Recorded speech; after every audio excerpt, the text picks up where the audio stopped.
Great, we're heading right over to the main stage for the World of Warcraft Class Talent System panel. Enjoy the panel here on DirecTV. Welcome to the World of Warcraft Class Talent System panel. Your panelists are Greg Street and Tom Chilton.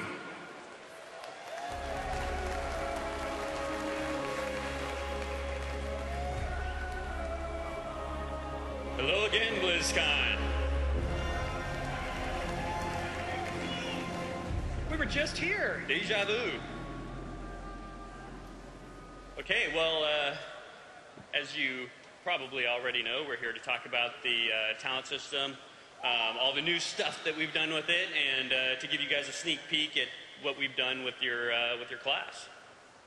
So let's open this vault of knowledge.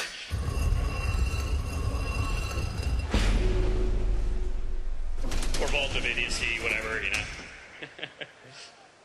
All right, so Talents 2.0. We spent a little bit of time talking about this in the preview panel, the World of Warcraft, Mists of Pandaria preview panel. But now we'd like to go into more depth, talk a little bit more, recap some of the philosophies, that sort of stuff, and then make our way through all the different classes. So, as you may realize by now, this represents a major change to the class talent trees. And it's really kind of a new phase of development for our talent system. The Cataclysm talent system was still very similar in a lot of ways to the original talent system, but we had these ideas in the back of our mind kind of, squeaking around that were telling us that we had bigger, better things to do with it. So the goal here is that you're standing next to another combat rogue, for example, and this combat rogue has different talents than you do. Whoa, wouldn't that be something? Holy crap. And they're not just an idiot, right? So, as I said before, character customization was the original point of talents in the first place. That's what we set out to do back in 2004, somewhere around, I don't know, I think it was around April or May of 2004 when we were talking about this. And that's what we kind of thought we were going to accomplish. But, over time, we've really seen that cookie-cutter builds have dominated the scene. And players have told us, we want more talent customization. We did the Cataclysm talent revamp with that kind of idea in mind, hoping to give players, more meaningful choices than they had before. But, really, while we made some improvements to how clean the system is and all that sort of thing, we still don't really feel like we delivered it on a level that players would really be happy with. So, time to do it over. So this new model is all about customization, making choices that are interesting and difficult choices.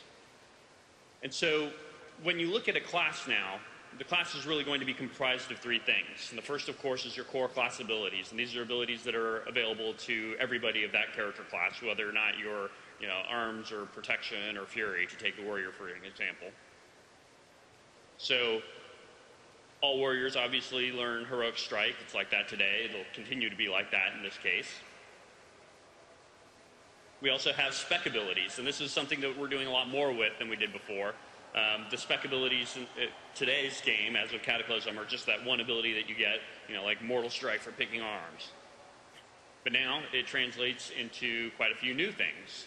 And that can include abilities that are either currently core abilities, if they only make sense to really work out for a certain spec, or they could be old talents, or they could be the existing abilities that we have now. So in this case, for the warrior example, only arms warriors will be able to learn slam. And finally, we have talents. And any warrior can pick from the same sets of talents. Now, what's very important to us is that players are making apples-to-apples comparisons about their talent choices, right? One of the things that we've learned over time is that if you put let's say, a survivability ability up next to a DPS ability, and you are playing a DPS, role, for example, let's say you're an arms warrior, which one are you more likely to pick? Gee, I wonder. I think I'll have to take the DPS ability. And that really saps the actual reality of choice from the decision. However, what we feel like is if we present you with three different options that are apples-to-apples comparisons, for example, three different survivability abilities, and say, here they are, here's three of them, they're all cool in different ways, pick one, then there's only so wrong you can go with that, right? It becomes more of a choice of your style of play, what abilities appeal to you more as a player, and those choices can really actually add up to being create a very different character once you look at your character overall. If we have DPS abilities in there, they'll be compared against other DPS abilities. So you'll be picking one of 3 different DPS abilities, or utility abilities, or mobility abilities, or survivability, all that kind of stuff. So in this case, it's crowd control. Throwdown would be put up against 2 other crowd control abilities. So you'd have to pick, well, which style of crowd control suits you best. So here are a bunch of different warrior core abilities. Many of you are probably very familiar with these. Of note, Enrage is in there. So that's an example of a really significant talent for warriors that we don't want it to just go away. It's kind of a cool mechanic and all that. But now all warriors are going to have the passive Enrage. And at level 10, you'll still choose your spec. And so here's the warrior example. The warrior's going to choose between Arms, Fury, and Protection. And that's going to have a whole bunch of implications. So if you're the Fury Warrior, here are the abilities that you would get at the different levels. And so that implies that these aren't necessarily abilities that you would get as arms or as protection. There may be a little bit of overlap when it's necessary and when it makes sense, but for the most part, these are very distinct. Like Flurry, for example. Because before, you didn't want to be that warrior that didn't pick Flurry, right? That wasn't really a choice, not if you were sane. So at level 15, you'll pick your first talent. And in this particular example, you're looking at the warrior and you're comparing 3 different mobility abilities against each other. Do I want Juggernaut? Do I want Double Time, which essentially allows you to use a charge twice in a row? Or do I want the Warbringer ability? So you're going to pick which mobility ability in this case makes the most sense for your character and your style of play and the things that you do. This guy picked Warbringer. And we'll continue to go through all these different examples with the different character classes in a moment. So some of the other philosophies that go along with this are that it gives you access to stuff that you could never really access before in terms of the combinations, right? So in the past, if you were, let's say you're a rogue, and let's say you've chosen subtlety, well, you kind of know that, well, I'm going to get Shadow Step as a subtlety rogue, and I'm going to have, preparation, I'm going to have that sort of thing. But you were never really able to combine an ability like that with an ability, let's say, like Killing Spree.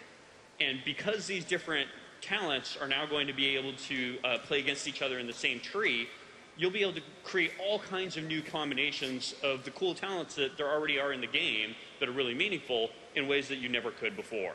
And really that's at the crux of giving you guys a lot more control over your character, a lot more flexibility, and a lot more customization. Yeah!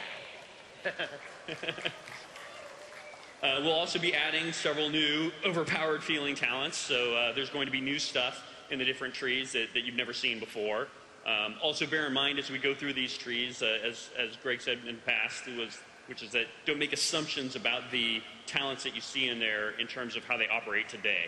A lot of these talents, once they're in this kind of system, they will change in terms of their cooldown or their duration or some of the details of their effects. That's because they aren't necessarily all layered on top of each other. In the past, we've had to essentially gimp some abilities because we had to worry about, well, first you can gouge the guy, and then you could kidney punch him, and then you could, blind him, and then you can do this, that, and the other, originalize those abilities more and more. And so in a lot of cases, this opens up a lot of flexibility for us that we didn't have. And so as we're going through these also, if you don't see a beloved talent, don't worry. It's probably something we just gave to your spec or as a core ability or something like that. This is definitely, there's not an intent here to take away a whole bunch of awesome stuff. We're moving things around and putting them in places where they actually make for interesting choices. An example, all holy priests now have Circle of Healing. Woohoo! And hopefully you'll come away with this not feeling like they're mandatory talents. And every choice should be hard but fun.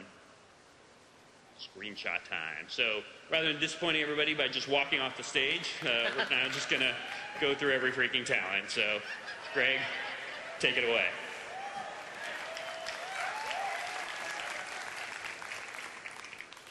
We're going to iterate a lot on these individual talents. Obviously, these are not set in stone. You guys haven't even played them yet.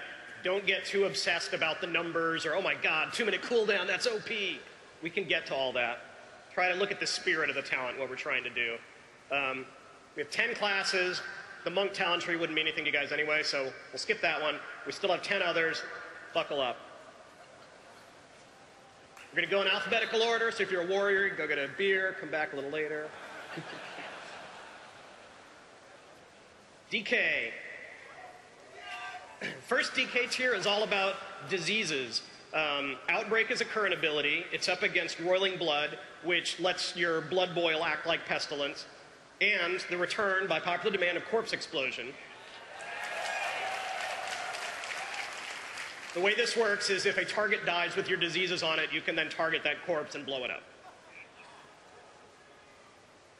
Next here, we have 3 survivability buttons. You can choose Lichborn, you can choose Anti-Magic Zone, or you can choose Bone Shield. We're hoping that the blood DKs don't just say, oh, I have to have this, because the other 2 can be pretty useful as well.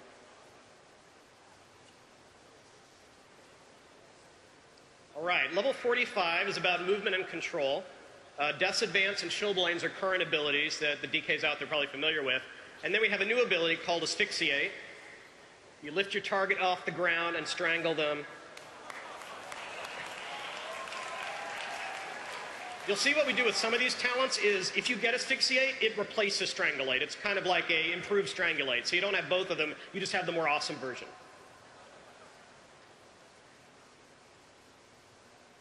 All right, level 60 we have a healing tier. DKs have always been a little bit about self-healing, particularly the tanks. We still have Death Pact and Vampiric Blood in here, and a new ability called Death Siphon, which lets you to suck away a little bit of used shadow damage and heal yourself a little bit based on the damage dealt. Okay, level 75 is a really interesting tier. We introduced the concept of runic empowerment for Cataclysm with the idea of making sure that the rotations didn't feel too, we call it the metronome, when you're like, I know a rune's coming back now a rune's coming back now, and you can get to the point where you're just hitting 1, 2, 3, 4, 1, 2, 3, 4. So we introduced runic empowerment to mix that up a little bit. Some players don't really care for the mechanic. They think it's too RNG, they want a little more control. You can make other criticisms about it. So we thought it was a great candidate to stick here as a talent. If you like it, choose it. If not, you have 2 other choices here. You can take the Runic Corruption, which just increases the rate you get runes back, or this is a really modified Blood Tap, where now you can take a depleted rune and turn it into a death rune. And now, the final tier, level 90, is all about awesome crowd control. Gorfiend's Grasp, probably the easiest way to talk about this is AE Death Grip. Yeah. Remorseless Winter is kind of similar to the Lich King's ability himself. It's kind of a replacement for Hungering Cold. We had trouble balancing Hungering Cold at the end with the instant nature, and we didn't think the cast time really went over very well. So here, you can still do control, but it takes a little while to stack that 5 stacks up and then stuns the target at the end. And then finally, Desecrated Ground here. When you stand within the area, you're also immune to crowd control effects. It's also worth noting that all 3 of these abilities do some amount of damage. You know, again, we want them to be apple-to-apples choices, where if you're picking one of these abilities, you're not going to say, well, I have to pick this one just because it does a trivial amount of damage. Cool so far? Seem good? You with me?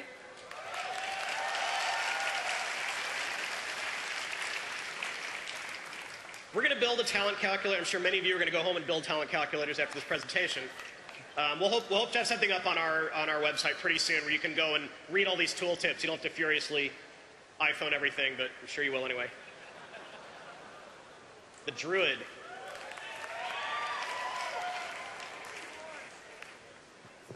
So one of the fun things we did with the Druid is we tried to have different tiers based on different themes of being a Druid. Level 15 is all themed about being a cat.